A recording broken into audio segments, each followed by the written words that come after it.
Dragonfire was released on the Atari 2600 by Imagic in 1982. You play as a prince who is collecting treasures for his king.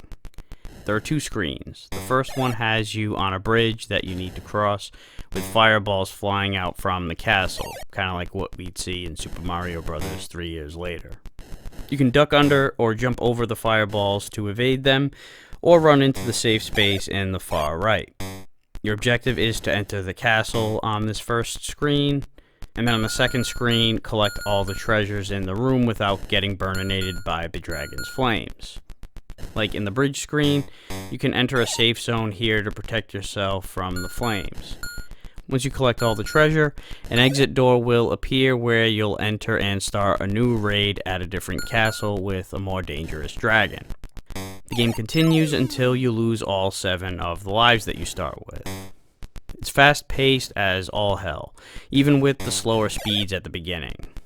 Unfortunately, you don't get the satisfaction of slaying the dragon, since there are no weapons or attacks from your player. But there's still quite the addictive one more try element to it. The graphics and animation are very good for the 2600. The dragon in particular is riddled with detail. And while the prince does move at a lightning pace, almost feeling too slippery sometimes, the controls are responsive, and after a little calibration, you should be fine. One other issue I have is how you're pretty much throwing caution to the wind when entering the door. A fireball can come out of fucking nowhere right as you're about to enter, and you have no chance whatsoever of seeing it coming. It doesn't happen that often, especially if you advance right after getting past a fireball.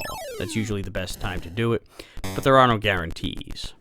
Other than that, the only other complaints I have are minor gripes like the aforementioned slippery controls and the lack of variations. The only options you can tinker with is whether or not to start the game at a higher difficulty, or essentially at a later level, but you don't get the points that you would have gotten from simply participating in the earlier waves.